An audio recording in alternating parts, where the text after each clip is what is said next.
پیغمبر کو حالت رکوع میں مالک کائنات کی بارگاہ میں آ کے درود دیا کرے، اسی کی تکبیر کی صداؤں کو بلند کیا کرے، اسی کی تحلیل کے آوازوں کو اجاگر کیا کرے اور اسی کی تسبیح کا گیت گایا کرے۔ چنانچہ ارشاد ہوا وما خلقت الجن والانس الا لیعبدون، کہ میں نے جنات اور انسان کو صرف اور صرف اپنی بندگی اور اپنی عبادت کے لیے بنایا ہے۔ حمد و ثنا کے بعد عرب و عرب انگنت اور بے شمار درود و سلام ہو اس اقدس اقدس و مقدس پر کہ جن کا نام نامی اور اسم گرامی محمد اکرم صلی اللہ علیہ وآلہ وصحبہ وبارک وسلم ہے۔ اللہ رب العزت نے امام کائنات علیہ الصلوۃ والتسلیم ان کو اہل کائنات کی ہدایت اور ان کی رہنمائی کے لیے مبعوث فرمایا اور آپ کی ذات بابرکات کے ذریعے اہل کائنات کی ہدایت اور ان کی رہنمائی کا خوب بندوبست فرمایا۔ اللہ رب العزت نے چونکہ حضرت امام کائنات علیہ الصلوۃ والتسلیم ان کو کائنات کا آخری ہادی، آخری رہنما، آخری پیشوا اور آخری مقتدا بنا کے بھیجا تھا، چنانچہ مالک کائنات نے آپ کی سیرت طیبہ میں طرح طرح کی خصوصیات کو ودیعت فرما دیا تھا اور گوناگون قسم کی صفات کو آپ کی ذات اقدس و مقدس کا حصہ بنا دیا تھا۔ اور ان تمام باتوں سے بڑھ کر یہ کہ میرے نبی کی زندگی میں کوئی صبح ایسی نہیں آئی، کوئی شام ایسی نہیں آئی، کوئی رات ایسی نہیں آئی، دکھوں کی کوئی گھڑی اور خوشیوں کا کوئی لمحہ ایسا نہیں آیا جب مالک کائنات نے اپنی تائید کو، اپنی نصرت کو، اپنی عنایات کو، اپنے فضل کو، اپنے کرم کو حضرت آقا علیہ الصلوۃ والسلام کے شامل حال نہ فرما دیا ہو۔ اور ان تمام باتوں سے بڑھ کر یہ کہ مالک کائنات نے اپنی آخری کتاب حمید کو حضرت آقا علیہ الصلوۃ والسلام کے قلب اطہر پہ نازل فرما دیا اور اسی کتاب حمید کی ایک آیت مبارکہ کے ٹکڑے کو میں نے آپ حضرات کے سامنے تلاوت کیا ہے اور اسی کے حوالے سے فٹ بال اسٹیڈیم کے اس وسیع و عریض میدان میں اپنی چند گزارشات کو آپ حضرات کے سامنے رکھنے کی کوشش کروں گا۔ مالک کائنات ارشاد فرماتے ہیں هو الذی ارسل رسولہ بالہدی ودین الحق لیظہرہ علی الدین کلہ۔ او کائنات کے لوگوں سن لو، مالک کائنات نے اپنے حبیب کو بھیجا، کس چیز کے ساتھ بھیجا؟ دین حق کے ساتھ بھیجا، شریعت کے واضح قسم کے قوانین کے ساتھ بھیجا، آئین کے ساتھ بھیجا، نظام زندگی کے ساتھ بھیجا، طرز حیات کے ساتھ بھیجا، ایک روشن اور چمکدار آئین اور قانون کے ساتھ کمری والے کو کائنات میں بھیجا گیا۔ اس لیے بھیجا گیا لیظہرہ علی الدین کلہ، اس لیے کہ کمری والے جس دین کو لے کے آئے اس دین کو باقی ادیان کے اوپر غالب کر دیا جائے۔ آپ ذرا غور کیجیے، باقی ادیان کائنات میں کون کون سے موجود ہیں؟ ذرا اس بات پہ غور کیجیے، کائنات کے اندر عیسائیت بھی موجود ہے، کائنات کے اندر یہودیت بھی موجود ہے، کائنات کے اندر بدھ مذہب بھی موجود ہے، کائنات کے اندر ہندو مذہب بھی موجود ہے، کائنات کے اندر جین مذہب بھی موجود ہے، کائنات کے اندر سیکولرزم بھی موجود ہے، کائنات کے اندر لادینیت بھی موجود ہے، الحاد بھی موجود ہے، لیکن کبھی والے کو کس لیے بھیجا گیا؟ لیظہرہ علی الدین کلہ، وہ جس شریعت کو لے کے آیا ہے، جس نظام کو لے کے آیا ہے، جس آئین کو لے کے آیا ہے، جس قانون کو لے کے آیا ہے، جس شریعت کو لے کے آیا ہے، اس شریعت کو باقی تمام کے تمام قوانین سے غالب کر دیا جائے۔ اور نہ اس بات کو میرے بھائی آپ کو اپنے ذہن کے اندر بٹھانے کی ضرورت ہے، دین ہونا یا دین کے حامل ہونا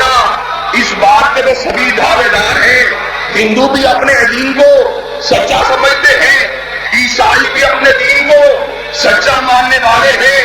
یہودی بھی اپنے دین کو سچا سمجھنے والے ہیں، لیکن خود اپنے دین کو سچا ماننا یہ دین کے سچا ہونے کی دلیل نہیں بن سکتا۔ دین وہ سچا ہوگا جو مالک کائنات کی نظروں میں سچا دین ہوگا، اور مالک کائنات اس دین کو سچا دین مانتے ہیں۔ ذرا غور سے اس بات کو سن لیجئے، مالک نے اعلان کر دیا ان الدین عند اللہ الاسلام۔ اور کائنات کے لوگوں سن لو، چاہے کائنات کی سپر طاقت مسیحیت کو اختیار کرے، چاہے کائنات کی سپر طاقتیں الہاد کو اختیار کریں، چاہے امریکہ اور یورپ سیدنا عیسیٰ کے ساتھ نسبت جھوٹی جوڑ کر،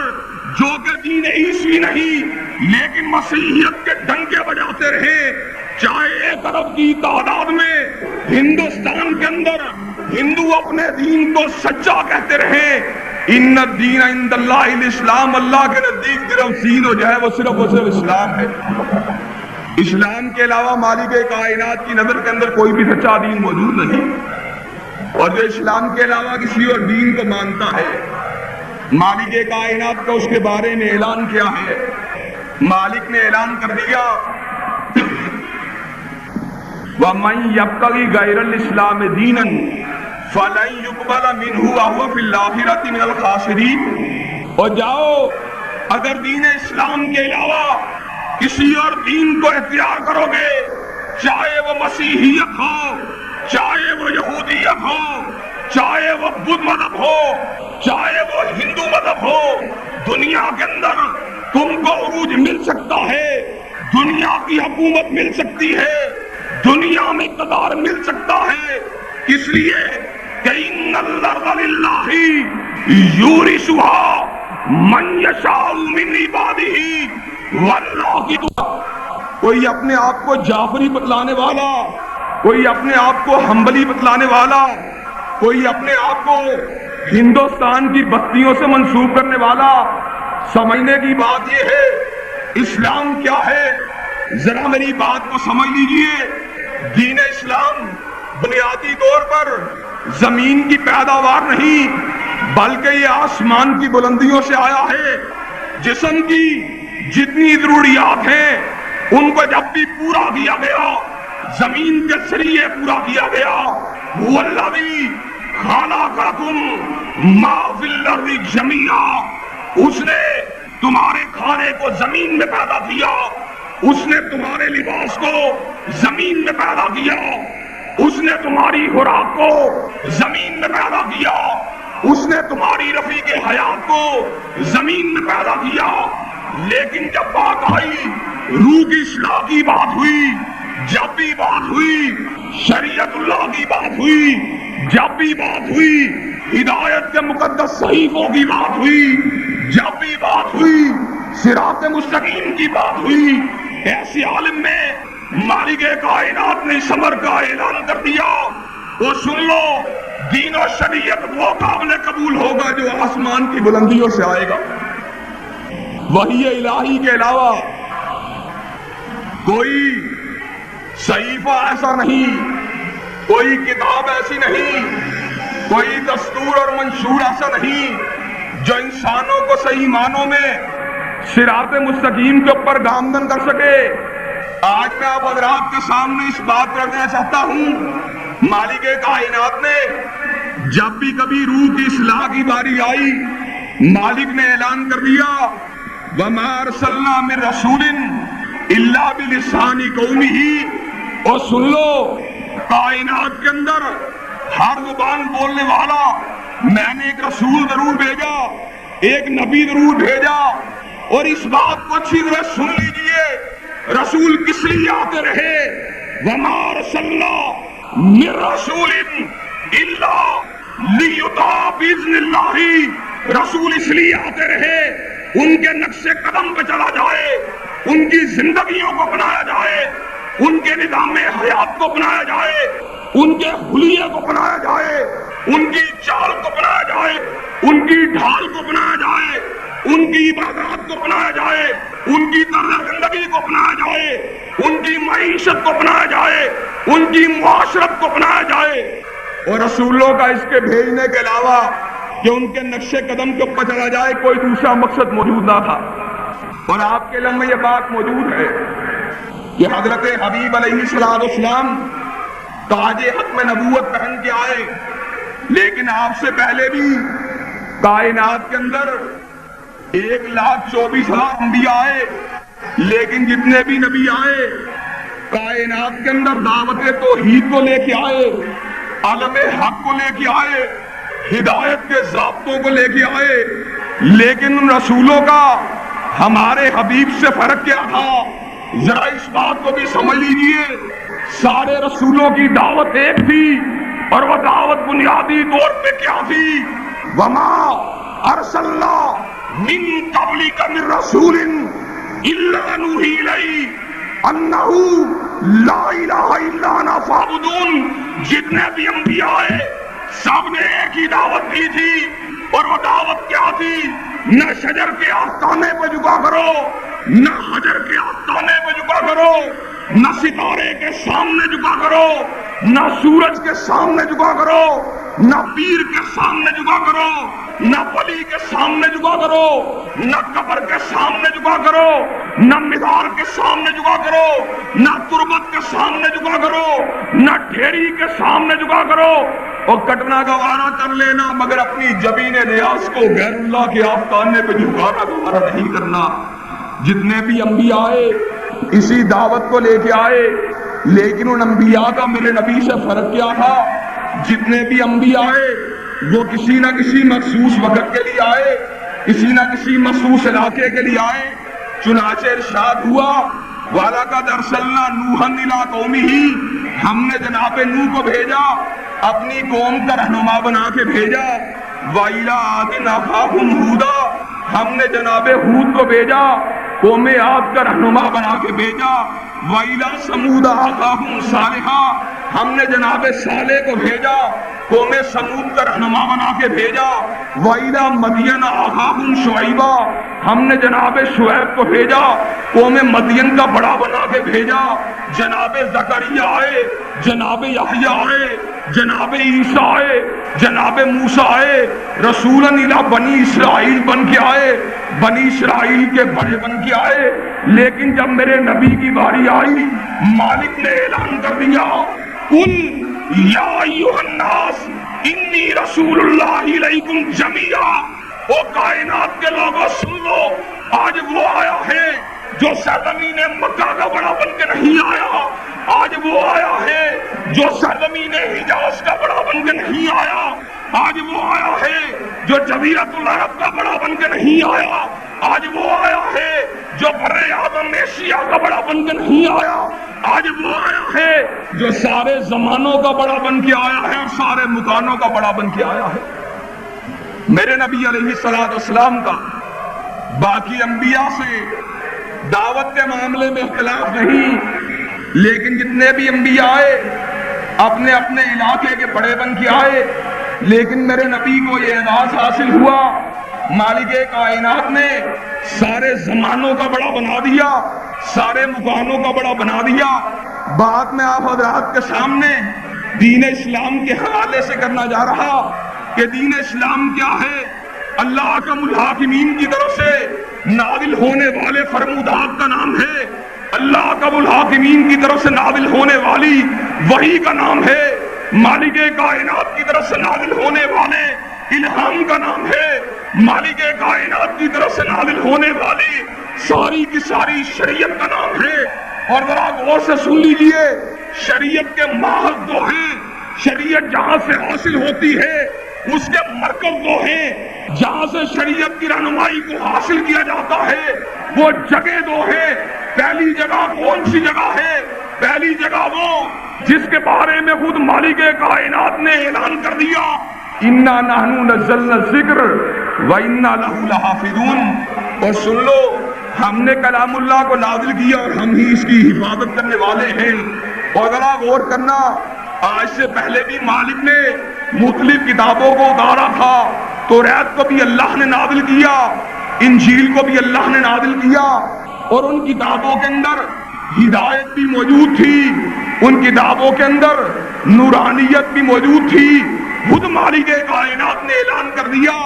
اِنَّا أَنزَلْنَا التَّوْرَاةَ فِيهَا هُدًى وَنُورٌ يَحْكُمُ بِهَا النَّبِيُّونَ الَّذِينَ أَسْلَمُوا لِلَّذِينَ هَادُوا وَالرَّبَّانِيُّونَ وَالْأَحْبَارُ بِمَا اسْتُحْفِظُوا مِن كِتَابِ اللَّهِ، ہم نے توریت کو نازل کیا، اس میں ہدایت بھی موجود تھی، اس میں نورانیت بھی موجود تھی، اور اسی توریت کے ذریعے علماء بنی اسرائیل بھی، انبیاء بنی اسرائیل بھی لوگوں کے درمیان فیصلے کرتے رہے، لیکن مالک نے اعلان کر دیا بِمَا اسْتُحْفِظُوا مِن کتاب اللہ، اور سن لو توریت کی حفاظت یہ علماء کے ذمہ تھی، فقہاء کے ذمہ تھی، ان کے ربیوں کے ذمہ تھی، ان کے مذہبی رہنماؤں کے ذمہ تھی، لیکن جب کتاب اللہ کی باری آئی مالک نے اعلان کر دیا اِنَّا نَحْنُ نَزَّلْنَا الذِّكْرَ وَإِنَّا لَهُ لَحَافِظُونَ۔ اور سن لو آج وہ کتاب آئی ہے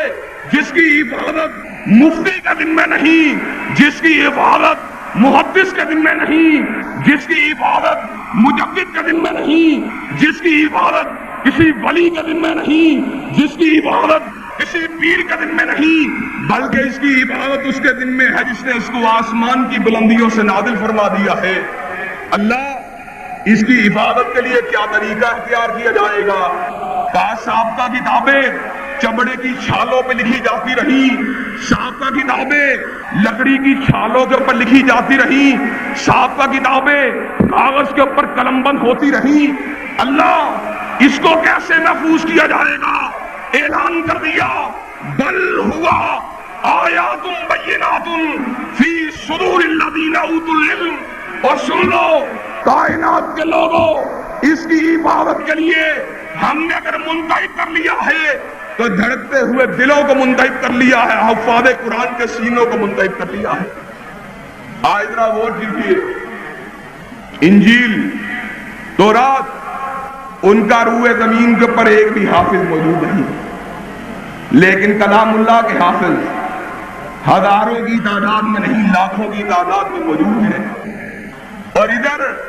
قرآن کا قاری ذرا زبر زیر کی غلطی کرتا ہے، اس کو ادھر حافظ لقمہ دینے والا موجود ہوتا ہے، اور مالک کائنات کے فرمان کے اوپر مہر تصدیق کو ثبت کیا جاتا ہے بل ہوا آیات بینات فی صدور الذین اوتوا العلم۔ اور اگر تم نے اس کی حفاظت کو دیکھنا ہے تو جاؤ، بڑی بڑی عمر کے بوڑھوں کو دیکھنے کی ضرورت نہیں، 10 سال کے بچے تمہیں اس کتاب کو اپنے سینے میں اٹھائے ہوئے نظر آئیں گے۔ اور دوسرا الہام جو کہ ہدایت کی بنیاد بنا، دوسرا الہام جو کہ دین کی بنیاد بنا، دوسرا الہام جو کہ شریعت کی بنیاد بنا، دوسرا الہام جو زمین کے اوپر بیٹھ کے تحریر نہیں کیا گیا، کسی کتب خانے کے اندر بیٹھ کے اس کو مدون نہیں کیا گیا، کسی مفتی کی رائے کے ذریعے وہ منظر عام پہ نہیں آیا، کسی عالم کے اجتہاد کے ذریعے وہ نقطہ عروج کے اوپر نہیں پہنچا، بلکہ وہ الہام وہ ہے جس کے بارے میں مالک نے اعلان کر دیا وما ينطق عن الهوى ان هو الا وحی یوحی۔ اور محمد علیہ السلام یہ میرا نبی وہ ہے جو اپنی مرضی کے ساتھ نہیں بولتا، بلکہ جب بھی بولتا ہے مالک کائنات کی وحی کے ذریعے بولتا ہے، جبریل امین کی آمد و رفت کے ذریعے بولتا ہے۔ دین و شریعت کیا ہے؟ ان دو الہاموں کا نام ہے۔ لیکن آج آپ ذرا غور کیجئے، بہت سے لوگ ایسے ہیں جو اپنے آپ کو مسلمان کہلوانے والے ہیں، لیکن یہ بات کہتے ہیں کسی مفتی کی رائے کو مانو، کسی مجدد کے تجدد کو مانو، کسی مجتہد کے اجتہاد کو مانو، کسی عالم کے علم کو مانو، کسی فقیہ کی فقاہت کو مانو، کسی مقرر کی تقریر کو مانو، کسی حدیث کی ہدایت کو مانو، اور جاؤ میں اس امر کا اعلان کرنے والا ہوں جس کا اعلان سیدنا موسیٰ نے اس وقت کر دیا تھا۔ اللہ نے بنی اسرائیل کے اوپر من کو نازل کیا، سلوہ کو نازل کیا، قوم موسیٰ کے لوگوں نے کیا کہا؟ لن نصبر علی طعام واحد فادع لنا ربک یخرج لنا مما تنبت الارض من بقلها وقثائها وفومها وعدسها وبصلها۔ کیا کہا؟ انہوں نے کہا موسیٰ تو کیا من و سلوا کی بات کرتا ہے؟ ہمیں زمین کی دالوں کی ضرورت ہے، ہمیں زمین کی ترکاریوں کی ضرورت ہے، ہمیں زمین کے گنوں کی ضرورت ہے، ہمیں زمین کے تھوم کی ضرورت ہے۔ سیدنا موسیٰ نے کیا کہا؟ تستبدلون الذی هو ادنی بالذی هو خیر۔ اور تمہارا عالم کیا ہے؟ اللہ آسمان سے رزق کو بھیجتا ہے، تم آسمان کے رزق کو چھوڑ کر زمین کے رزق کی بات کرتے ہو۔ آج ہم بھی یہی بات کہتے ہیں۔ فقہا کی فقاہت کی طرف بلانے والوں، علماء کے علم کی طرف بلانے والوں، مجددین کے تجدد کی طرف بلانے والوں، خطیبوں کی دعوت کی طرف بلانے والوں، مقررین کی تقریر کی سمت بلانے والوں، اتستبدلون الذی هو ادنی بالذی هو خیر۔ اللہ نے تمہاری ہدایت کے لیے آسمان سے قرآن کو نازل کیا، آسمان سے سنت کو نازل کیا، تم زمین کے فقہا کی بات کرتے ہو۔ آسمان کے آئین اور قانون کے مقابلے میں زمین کے اجتہاد کو کبھی بھی شریعت کا درجہ نہیں دیا جا سکتا۔ اور ہم آج برملا طور پہ اس امر کا اعلان کرنے والے ہیں، اور ہم کو یہ اعزاز حاصل ہے کہ ہم کمزور بھی ہیں، ناتواں بھی ہیں، بے کس بھی ہیں، بے بس بھی ہیں، کم ہمت بھی ہیں، کم علم بھی ہیں، لیکن ہم کو یہ اعزاز حاصل ہے جہاں پر دین کی بات ہوتی ہے، جہاں پر شریعت کی بات ہوتی ہے، جہاں پر قرآن و سنت کی توضیح اور تشریح کی بات ہوتی ہے، ہم کہتے ہیں وہ ساری کائنات ایک طرف بلاتی ہو، تنہا امینا کا لال دوسری سمت بلاتا ہو، ساری کائنات کی بات کو ٹکرا دیا جائے گا مگر کملی والے کی بات پہ آج کو نہیں آنے دیا جائے گا۔ روئے زمین کے اوپر ایک گروہ ایسا ہے جس نے نہ اپنے اکابر کی عظمت کی جنگ لڑی، نہ اپنے اسلاف کی بڑائی کی جنگ لڑی، نہ اپنے مقابر کی تقدس کی جنگ لڑی۔ ایک ہی گروہ ہے جس نے اپنے علماء کے علم کی جنگ نہیں لڑی، اپنے اماموں کے ائمت ان کے اماموں کی امامت کی جنگ نہیں لڑی، اپنے فقہا کی فقاہت کی جنگ نہیں لڑی، اپنے مجتہدین کے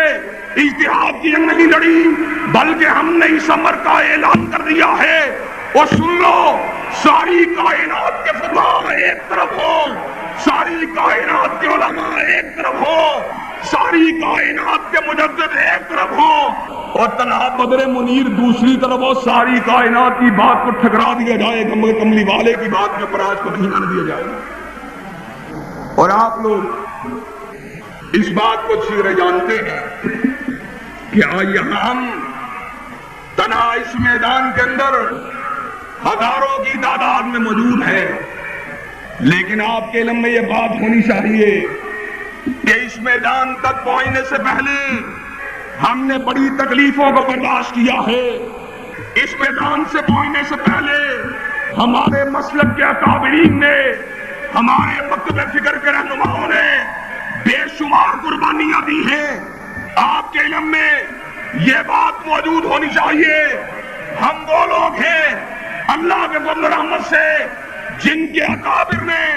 کوئی چیز عرصے کے اندر ایسی نہیں چھوڑی جس کے اندر یہ بات موجود ہو۔ اور ہمارے ماننے والوں، ہماری بات کو دن میں حجت بنا دینا،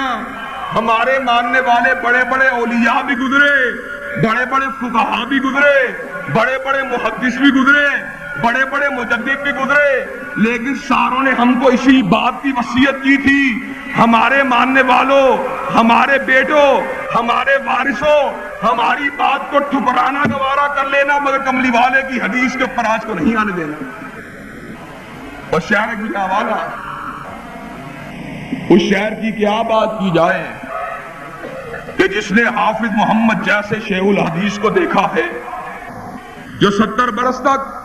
بخاری کا درس دیتا رہا، اور ہم نے حضرت شیخ الحدیث کو ایسے عالم کے اندر بھی دیکھا ہے کہ بارانی موسم کے اندر موسلا دھار بارش برس رہی ہوتی تھی اور حضرت حافظ اپنی تہمت کو اونچا کیے اپنے قدموں کو کیچڑ کے اندر بھگوتے ہوئے صحن مسجد کا رواں دبا ہوا کرتا تھا، اور ہم نے اس شیخ الحدیث کو دیکھا ہے جو رات کی تنہائیوں کے اندر مالک کائنات کی بارگاہ میں جھک جانے والا، اس کی بارگاہ میں آنسوؤں کو گرانے والا، اس کے نبی کی حدیث کے جھنڈا کو اٹھانے والا، اس کے نبی کے اقوال کی شمع کو جلانے والا اور شہر گجرانوالہ تم نے اسماعیل سلفی کی ہدایت کو دیکھا ہے، اس کی فہم و فراست کو دیکھا ہے، اس کی دعوت دین کو دیکھا ہے۔ وہ اسماعیل سلفی کہ جس کی للکار ہدایت کی وجہ سے اور جس کی تبلیغی مساعی کی وجہ سے اور جس کی جدوجہد کی وجہ سے ہزاروں کی تعداد میں نہیں بلکہ مالک کائنات میں لاکھوں کی تعداد میں لوگوں کو بدعت اور شرک چھڑوا کے توحید کے دامن میں داخل کر دیا۔ اور شاعر گجرانوالہ تم نے حضرت شیخ الحدیث حضرت مولانا محمد عبداللہ کی للکار ہدایت کو بھی سنا ہے۔ وہ شیخ الحدیث جس نے بدعت کے طوفان کے مقابلے میں حدیث کے جھنڈے کو اٹھا دیا، جس نے اس امر کا اعلان کر دیا۔ عبداللہ بڑھاپے میں داخل ہو چکا ہے لیکن عبداللہ کا دل آج بھی جوان ہے، اور جہاں پر حدیث کی رفعت کی بات ہوگی، جہاں پر حدیث کے عروج کی بات ہوگی، جہاں پر حدیث کی منزلت کی بات ہوگی، اہل حدیثو تم پیچھے ہوگے اور تمہارا نگہبان، تمہارا سرپرست، تمہارا امیر شیخ الحدیث حدیث کی عظمت کی جنگ لڑنے کے لیے سب سے آگے ہوگا۔ اور گجرانوالہ کے ضلع کو یہ اعزاز بھی حاصل ہے کہ اسی ضلع نے قاطع شرک و بدعت اور مبلغ دین و شریعت حضرت حبیب الرحمان کو پیدا کیا۔ جس وقت حضرت حبیب الرحمان رحمت اللہ علیہ ان کے سینے میں خنجروں کو گاڑا گیا، جس وقت حضرت حبیب الرحمان کو توحید کی پاداش کے اندر لہو کا نشانہ بنایا گیا، خنجروں کا نشانہ بنایا گیا اور لہو کے اندر تڑپایا گیا۔ میں بالکل چھوٹا سا ہوا کرتا تھا، میو اسپتال کے اندر پہنچا، میں نے کیا دیکھا؟ حضرت حبیب الرحمان کا وجود کاندھے سے لے کے کولے تلک ایک طرف سے سلا ہوا اور کاندھے سے لے کے کولے تلک دوسری طرف سلا ہوا، لیکن حبیب الرحمان تیری شجاعت کا عالم کیا ہے؟ حبیب الرحمان تیرے ولولے کا عالم کیا ہے؟ حبیب الرحمان تیری جرأت کا عالم کیا ہے؟ حبیب الرحمان قرآن و سنت سے تیری وفاداری کا عالم کیا ہے؟ حبیب الرحمان مالک کائنات کی ذات کے اوپر تیرے توکل کا عالم کیا ہے؟ حبیب الرحمان حضرت آقا سے تیری محبت کا عالم کیا ہے؟ ایسے عالم میں بھی تیری زبان سے مالک کائنات کے ذکر کی شمع روشن ہو رہی تھی، تیری زبان سے ذکر الہی کے الفاظ جاری و ساری تھے۔ اور جس وقت انعام الرحمان کو میرا بھیا انعام الرحمان اللہ اس کی عمر کے اندر برکت نصیب کرے، میں اس انعام الرحمان کی بات کر رہا جس کو دعوت توحید کی پاداش کے اندر زہر کا ٹیکہ لگا کے شہید کیا گیا۔ حضرت حبیب الرحمان شہر گجرانوالہ میں داخل ہوئے، انہوں نے اس امر کا اعلان کر دیا، اور حبیب الرحمان کا ایک بیٹا نہیں، حبیب الرحمان کے 100 بیٹے بھی ہوتے، حبیب الرحمان مالک کائنات کی بارگاہ میں قربان کر دیتا مگر توحید سے غداری کرنا گوارا نہیں کرتا۔ اور شہر گجرانوالہ تجھ کو یہ اعزاز بھی حاصل ہے کہ تو نے احسان الہی ظہیر کے لڑکپن کو بھی دیکھا ہے، اور تو نے احسان الہی ظہیر کی ہدایت کو بھی دیکھا ہے، تو نے احسان الہی ظہیر کی شجاعت کو بھی دیکھا ہے، تو نے احسان الہی ظہیر کی للکار ہدایت کو دیکھا ہے۔ اسی گجرانوالہ کی گلیوں کے اندر احسان الہی ظہیر نے اپنی جوانی کے ایام کو گزار دیا، اسی گجرانوالہ کے مکتبوں میں درس حدیث کو حاصل کیا، اسی گجرانوالہ کی مسجدوں میں حفظ قرآن کو حاصل کیا، اسی گجرانوالہ کی مسجدوں میں مالک کائنات کی بارگاہ میں جھکتا رہا، اسی گجرانوالہ سے محدثین کے درس کو لے کے نکلا، اسی گجرانوالہ سے مفسرین کے فن تفسیر کو لے کے نکلا، اسی گجرانوالہ سے اپنے مسلک کی محبت کو لے کے نکلا، اسی گجرانوالہ سے قرآن و سنت کی طرف کو لے کے نکلا۔ اور شہر گجرانوالہ کے لوگوں، پھر تم نے اس بات کو دیکھ لیا، وہ شخص جس نے کبھی شیخ الحدیث ابو البرکات کے سامنے اور کبھی حضرت شیخ الحدیث حافظ محمد کے سامنے زانو تلمس کو طے کیا، اس نے اپنے اساتذہ کے چہرے کو کالا نہیں کیا، اس نے اپنے اساتذہ کے دیے ہوئے ورثے کے ساتھ غداری کو کرنا گوارا نہیں کیا۔ جب بھی وقت ابتلا کا آیا، جب بھی وقت آزمائش کا آیا، جب بھی کبھی دین حنیف کے اوپر حرف پڑھنے کا وقت آیا، احسان الہی ظہیر پوری قوت کے ساتھ نکلا، پوری ہمت کے ساتھ نکلا، پوری شجاعت کے ساتھ نکلا، دین کا جھنڈا اٹھا کے باہر نکلا۔ ذوالفقار علی بھٹو کے دور میں اس کی صدائے ہدایت نے ذوالفقار علی بھٹو کے ایوانوں کو ہلا دیا، اور ضیاء-ال-حق کے دور کے اندر اس کی للکار ہدایت نے آمریت کے ایوانوں میں زلزلے کو پیدا کر دیا۔ وہ تحریک نظام مصطفیٰ میں نظام مصطفیٰ کے جھنڈوں کو اٹھانے والا، اور تحریک ختم نبوت میں ختم نبوت کے نعرے لگانے والا، اور دفاع صحابہ کے ڈنکے بجانے والا، اور صدیق کی صداقت گن گانے والا، اور فاروق کی عدالت کے تذکرے کرنے والا، اور جن و رین کی صحابت کے جھنڈوں کو اٹھانے والا، اور حیدر کی شجاعت کا دم بھرنے والا، اور امی عائشہ کے دوپٹے کی عظمت کا پھریرا لہرا دینے والا، جس نے اس امر کا اعلان کر دیا تھا ان صلاتی و نسکی و محیایا و مماتی للہ رب العالمین لا شریک لہ و بذالک امرت وانا اول المسلمین، جس نے اس امر کا اعلان کر دیا تھا میری نمازیں بھی عرش کے خدا کے لیے، میری قربانیاں بھی عرش کے الہ کے لیے، میرا جینا بھی عرش کے الہ کے لیے، میرا مرنا بھی عرش کے الہ کے لیے، میں کٹنا گوارا کر لوں گا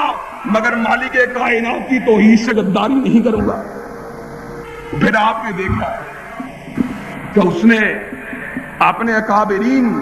حضرت اسماعیل شہید رحمت اللہ علیہ، حضرت سید احمد رحمت اللہ علیہ، حضرت احمد اللہ رحمت اللہ علیہ، حضرت جعفر تھنیسری رحمت اللہ علیہ، علماء بنگال، علماء پٹنہ، علماء بہار، ان کی یاد کو کس نے تازہ کیا؟ سیرت النبی کے جلسے میں توحید کی شمع کو جلاتے ہوئے، سنت کے دیے کو جلاتے ہوئے، اور صحیح معنوں میں جہاد کے علم کو اٹھاتے ہوئے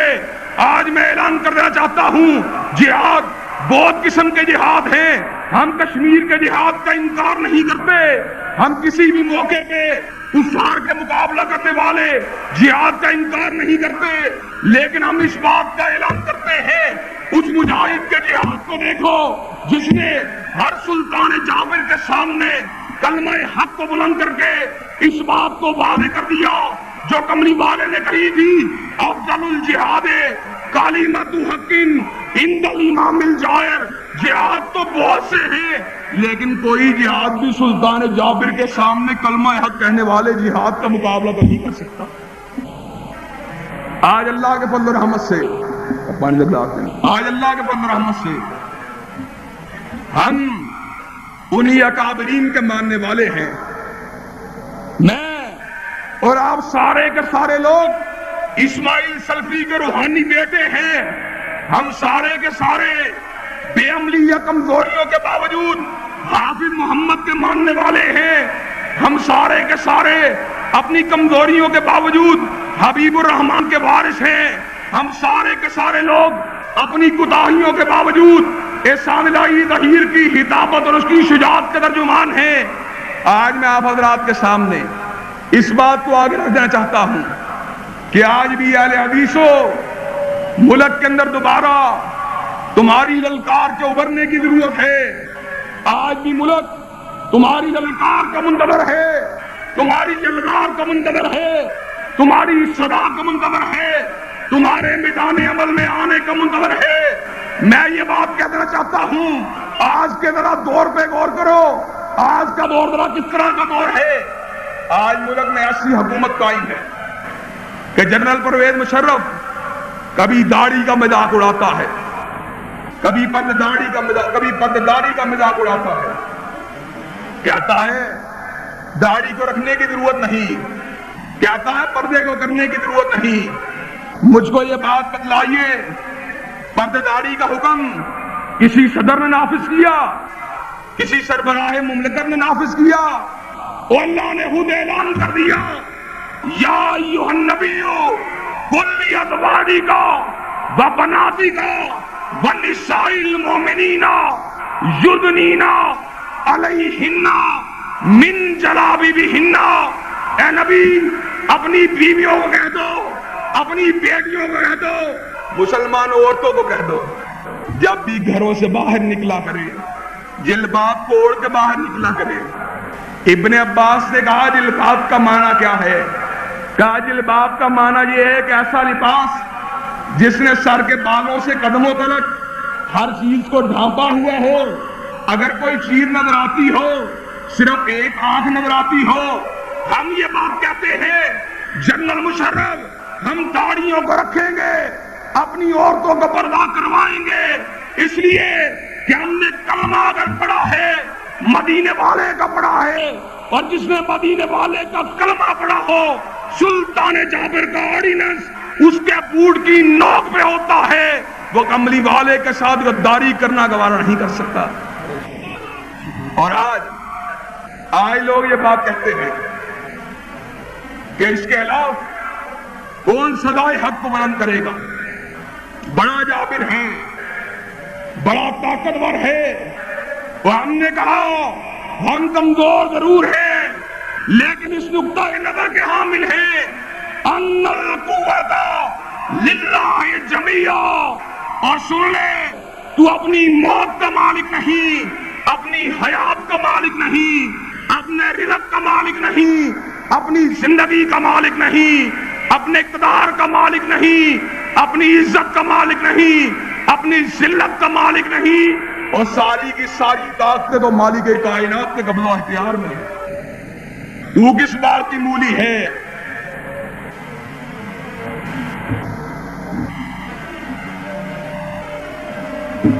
آج اس وسیع و عریض جلسہ عام میں احسان رائی ظہیر کا بیٹا، اہل حدیثوں کا معمولی طالب علم اس امر کا اعلان کر دینا چاہتا ہے۔ اور سن لو، جہاں پہ دین محمد کی آبرو کی بات ہوگی، جہاں پر شریعت اللہ کی بالادستی کی بات ہوگی، جہاں پر نظام مصطفیٰ کی سربلندی کی بات ہوگی، اور سن لو، ہم اپنے سینوں کے اوپر گولیوں کو سہنا گوارا کر لیں گے مگر مالک کائنات کے دین کے ساتھ غداری کرنا گوارا نہیں کریں گے۔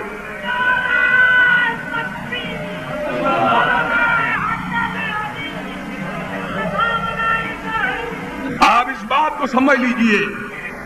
اور ہم نے اللہ کے فضل و رحمت سے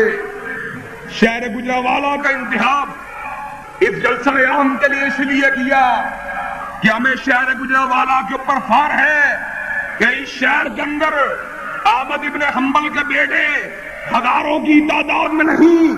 لاکھوں کی تعداد میں موجود ہیں۔ اور شہر گجرانوالہ کے غیور مسلمانوں، اگر تم بھی اٹھ کھڑے ہو تو اللہ کی قسم ہے جنرل پرویز مشرف تمہارے ایمان کی حدت کا مقابلہ نہیں کر سکتا، تمہارے عقیدوں کی شدت کا مقابلہ نہیں کر سکتا۔ وہ یہ بات کہتا ہے کہ سیکولر نظام تعلیم کو اس ملک میں مروج کر دیا جائے گا۔ اور مجھ کو یہ بات بتلاؤ، یہ کتنے علمیہ کی بات ہے کہ اس وقت گرجا گھروں کے اندر ان کو اپنی تعلیم دینے کی اجازت ہے، سینٹنسنی اسکول موجود ہے، کیتھیڈرل اسکول موجود ہے، جیزس اور میری کے اسکول موجود ہیں، کوئین میری کالج موجود ہے، کانوینٹ کے اسکول موجود ہیں جہاں پر بائبل کی تعلیم دی جاتی ہے۔ تو نے آیات جہاد کو نکالا، تو نے نماز کے طریقہ کار کو نکالا، اب تیرا مقصد یہ ہوگا کلمہ طیبہ کو نکال دیا جائے۔ اور سن لو، تو کیا بات کرتا ہے، جب تک دین کی چوکھٹ کے چوکی دار موجود ہے تیری سازشوں کا ڈٹ کے مقابلہ کرتے رہیں گے۔ اور آپ ذرا اس بات کے اوپر بھی غور کر لیجئے، یہی وہ واحد وجہ ہے کہ جس کی وجہ سے آج اہل حدیث کے اجتماع عظیم کو گجرانوالہ میں منعقد ہونے سے روکنے کی کوشش کی گئی۔ کبھی ہمیں شیراوالا باغ سے نکالا گیا اور کبھی فٹ بال اسٹیڈیم سے باہر نکالنے کی باتیں کی گئی. میں نے کہا میں بہت کمزور ہوں, بہت ناتواں ہوں, بہت کم ہمت ہوں, لیکن بہرحال احسان الہی ظہیر کا بیٹا ہوں.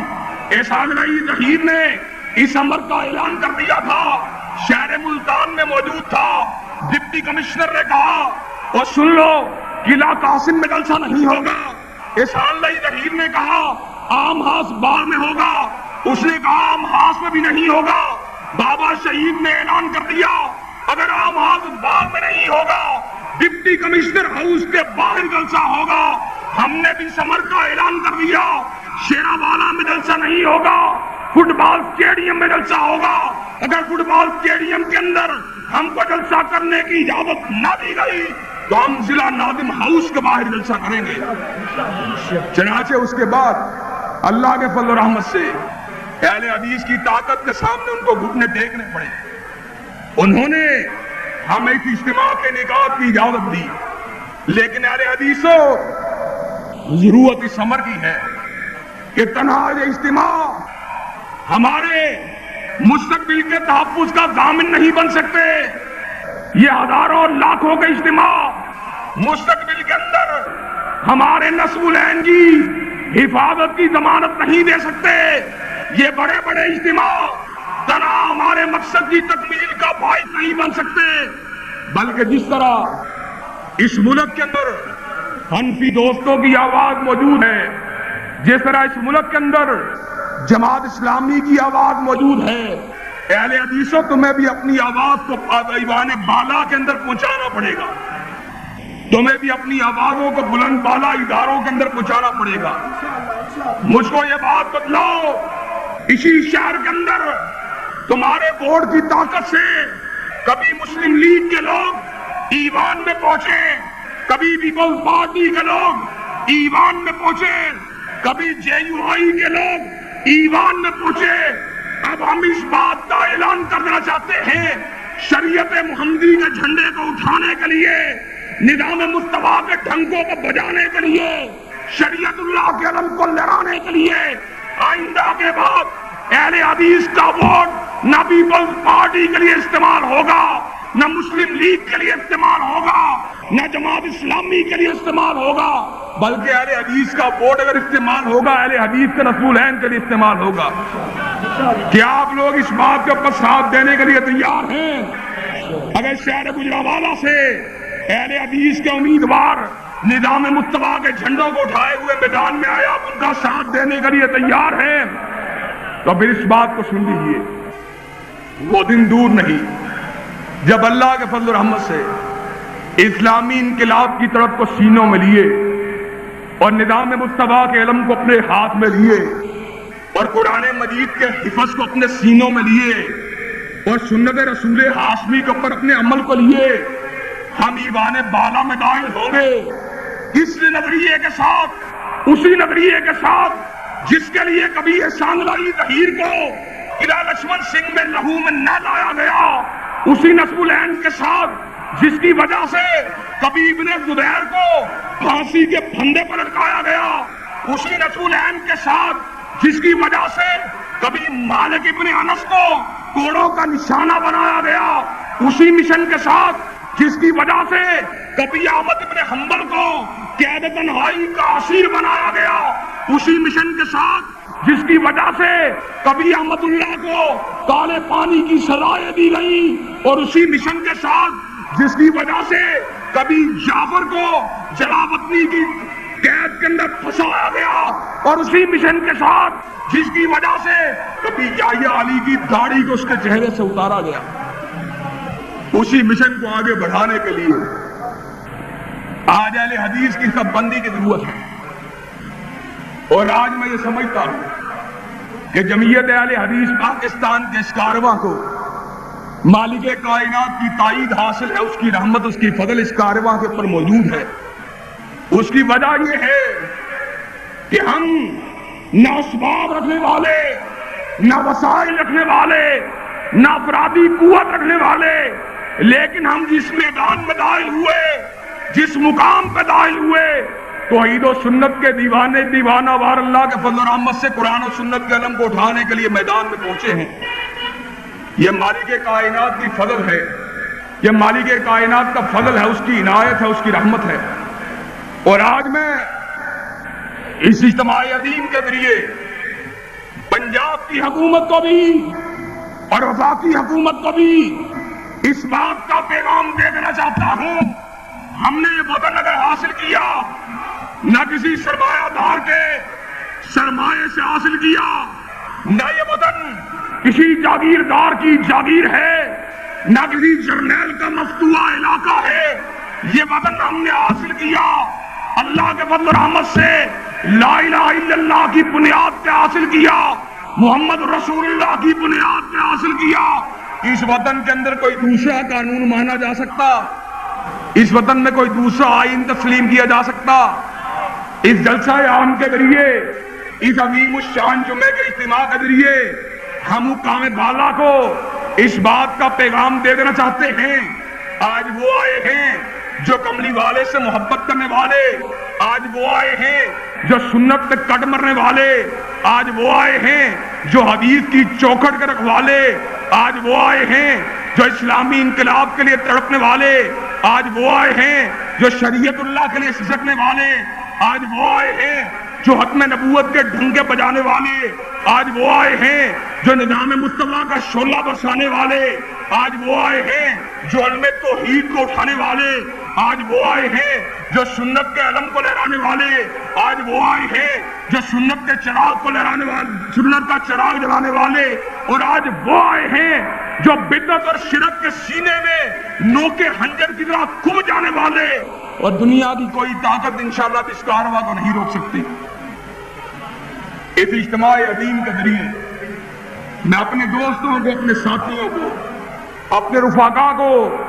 اپنے بزرگوں کو اس بات کا پیغام دینا چاہتا ہوں، اہل حدیث سچا مسلک، اہل حدیث کی دعوت سچی، اہل حدیث حالت اسلام کی بات کرنے والے، اہل حدیث حالت توحید کی بات کرنے والے، اہل حدیث حالت سنت کی بات کرنے والے. لیکن افسوس کی بات یہ ہے کہ وہ لوگ جن کے پاس دین حالت موجود نہیں، تنظیم ان کے پاس موجود ہے، اور جن کے پاس دین حالت موجود ہے آج وہ تنظیم سے محروم ہیں. اہل حدیثوں، آج تمہاری سب بندی کی ضرورت ہے، آج تمہاری تنظیمی قوت کی ضرورت ہے، آج تمہارے اجتماع کی ضرورت ہے، آج تمہارے اکٹھ کی ضرورت ہے، آج ضرورت اس سمر کی ہے. تم طوفان بن کے باہر نکل آؤ، آج ضرورت اس سمر کی ہے، تم سیلاب بن کے باہر نکل آؤ. ایسا سیلاب جس کے راستے کے اندر بدعت و شرک کے جتنے کلے آئیں، یہ سیلاب ان سارے کے سارے کلوں کو اپنے اندر بہاتا ہوا لے جائے. آپ مجھ کو یہ بات بتلائیے، بدر کے مقام کے اوپر ہمارے ہی بزرگ 313 کی تعداد میں موجود تھے. اللہ نے ان کو اگر کامیاب کیا تو آج ہزاروں لاکھوں کی تعداد میں اگر آپ موجود ہیں تو مالک کائنات آپ کو کیوں کامیاب نہیں کرے گا؟ آپ بھی کامیاب ہوں گے، لیکن اس کامیابی کے حصول کے لیے مالک کائنات کی توحید سے محبت کے ساتھ ساتھ، سنت رسول کے ساتھ والہانہ وابستگی کے ساتھ ساتھ آپ کو اپنی سبوں کے اندر اتحاد پیدا کرنا پڑے گا، آپ کو منظم ہونا پڑے گا. میری ذات کے لیے نہیں، حضرت شیخ الحدیث مفتی عبید اللہ حفیظ کی ذات کے لیے نہیں، حضرت قائد جمعیت مولانا جمشید سلفی کی ذات کے لیے نہیں، حضرت شیر پنجاب مولانا منظور کی ذات کے لیے نہیں، بلکہ فقط قرآن کے لیے، فقط حدیث کے لیے، فقط آئین شریعت کے لیے، فقط نظام مصطفیٰ کے لیے. اگر آپ صحیح معنوں میں اس بات کا ارادہ کرتے ہم نے نظام مصطفیٰ کے جھنڈوں کو باقی جھنڈوں کے مقابلے میں بلند کرنا ہے، تو پھر اس آیت کی تفسیر مکمل ہوگی. هو الذی ارسل رسولہ بالہدی ودین الحق لیظہرہ علی الدین کلہ. اللہ کے نبی کو اس لیے بھیجا گیا دین و شریعت کو باقی نظاموں پہ غالب کر دیا جائے. آج اہل حدیثوں دوبارہ ضرورت ہے دین کو باقی نظاموں پہ غالب کرنے کے لیے. آپ کی جو ہوتی، آپ کی توانائیوں کی، آپ کی جوانیوں کی، آپ کے وسائل کی، کیا آپ میدان عمل میں آنے کے لیے تیار ہیں؟ کیا آپ ساتھ دینے کے لیے تیار ہیں؟ تو پھر سن لیجئے، انشاءاللہ العزیز ہم کٹنا گوارا کر لیں گے، مرنا گوارا کر لیں گے، مگر میدان سے پیچھے ہٹنا گوارا نہیں کریں گے۔ واحد دعوانا الحمدللہ رب العالمین۔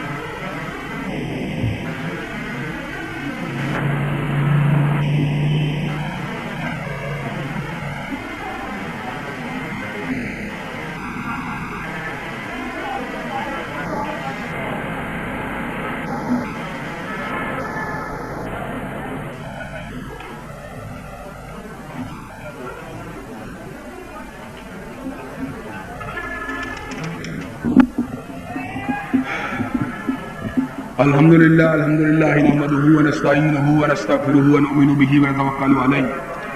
ونعوذ باللہ من شرور انفسنا ومن سیئات اعمالنا من يهده الله فلا مضل له ومن يضلل فلا هادي له واشهد ان لا اله الا الله واشهد ان محمدا عبده ورسوله اما بعد فان خير الحديث كتاب الله وخير الهدي هدي محمد صلى الله عليه وسلم وشر الامور محدثاتها وكل محدثة بدعة وكل بدعة ضلالة وكل ضلالة في النار۔ حضرات گرامی قدر، جمعۃ المبارک کے اس عظیم الشان اجتماع میں آج میں نے آپ حضرات کے سامنے اہل حدیث کی دعوت اور اہل حدیث کے مستقبل کے مشن کے حوالے سے اپنی چند گزارشات کو آپ حضرات کے گوشے گزار کرنے کی کوشش کی ہے۔ اہل حدیث کی جماعت دین کے حوالے سے نقطہ نظر کی حامل ہے کہ دین وہی خالص ہے جس کو اللہ احکم الحاکمین نے اپنے نبی علیہ السلام کے قلب اطہر پہ نازل کیا۔ ہر شخص بڑے سے بڑا عالم، بڑے سے بڑا مجدد، بڑے سے بڑا مجتہد، بڑے سے بڑا فقیہ غلطی کھا سکتا ہے، لیکن غلطی سے پاک رب نے اگر کسی کو بنایا ہے، تنہا آمینہ کے لال علیہ السلام کو بنایا ہے۔ چونکہ دین خالص کے اندر کسی امتی کے قول کی آمیزش نہیں کی جا سکتی، اس لیے دعوت دین کے اس عمل کو پوری شدت کے ساتھ آگے بڑھانے کی ضرورت ہے۔ اس لیے کہ یہ دعوت کسی فرقے کی دعوت نہیں، کسی مکتب کی دعوت نہیں، بلکہ یہ دعوت اس دین کی دعوت ہے جس کو 1400 برس قبل حضرت آقا علیہ السلام کے قلب اطہر پہ نازل کیا گیا۔ اسی دعوت دین کو اجاگر کرنے کے لیے تاریخ کے مختلف ادوار کے اندر ہمارے اکابرین سلطان جابر کی آنکھوں میں آنکھیں ڈالتے رہے۔ کبھی مالک ابن انس نے ابن عبد الملک کی آنکھوں میں آنکھوں کو ڈالا، کبھی احمد ابن حنبل نے معتصم اور مامون کی آنکھوں میں آنکھوں کو ڈالا۔ اسی مشن کو آگے بڑھاتے ہوئے کبھی ابن تیمیہ میدان عمل میں نکلا، کبھی ابن قیم رحمۃ اللہ علیہ میدان عمل میں آئے، کبھی ابن کثیر نے اس فکر کو آگے بڑھایا، کبھی ابن حزم نے اس بات کے جھنڈے کو اٹھایا، کبھی سید نویر اس فکر کا ترجمان بن کے نکلا، کبھی شاہ ولی اللہ میدان میں آئے، کبھی سیدین سیدین نے اپنے لہو کو گرانا گوارا کیا، کبھی احمد اللہ نے اپنے ہاتھوں میں کڑی کو لگوانا گوارا کیا، کبھی جعفر تھانیشوری کو کالے پانی کی سزائیں سنائی گئیں، کبھی یحییٰ علی کے چہرے سے داڑھی کو اتارا گیا، کبھی بنگال کے اندر 1 لاکھ علماء اہل حدیث کو سولی کے پر لٹکایا گیا۔ اسی مشن کو آگے بڑھاتے ہوئے کبھی حبیب الرحمان کو حجروں کا نشانہ بنایا گیا، کبھی انعام الرحمان کو زہر کے اندر تڑپایا گیا، اور اسی مشن کو آگے بڑھاتے ہوئے کبھی احسان الہی ظہیر کو پاب جولا کیا گیا، کبھی پسے دیوار زندہ پھینکا گیا، کبھی حلقہ ہائے زنجیر کا اسیر بنایا گیا۔ احسان الہی ظہیر نے اس امر کا اعلان کر دیا، اور لوگوں سن لو، ہتھ کڑی میرے لیے اس طرح ہے جس طرح زلف یار ہو، اور قید خانہ میرے لیے اس طرح ہے جس طرح کوئے یار ہو۔ اور احسان الہی ظہیر نے قید و بند کی سہولتوں کو اس انداز میں تھا، اس نے اس بات کا اعلان کر دیا، اور کائنات کے لوگوں سن لو، سانچے میں مشکلات کے ڈھالے ہوئے ہم،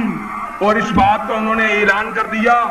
وہ دولت جنوں کے زمانے سے اٹھ گئی، اس دولت جنوں کے سنبھالے ہوئے ہم، اور انہوں نے سمر کا اعلان کر دیا، ناقدو وقت کی رفتار بدلنے کے لیے میں نے مجبور زبانوں کو نوا بخشی ہے، کش کلاہوں کی رونق کا اڑایا ہے میراث، اور میں نے تاریخ کے چہرے کو ضیا بخشی ہے۔ احسان الہی ظہیر نے جام شہادت کو نوش کرنا گوارا کر دیا، لیکن شریعت محمدی کے جھنڈے کو نیچے نہیں گرنے دیا۔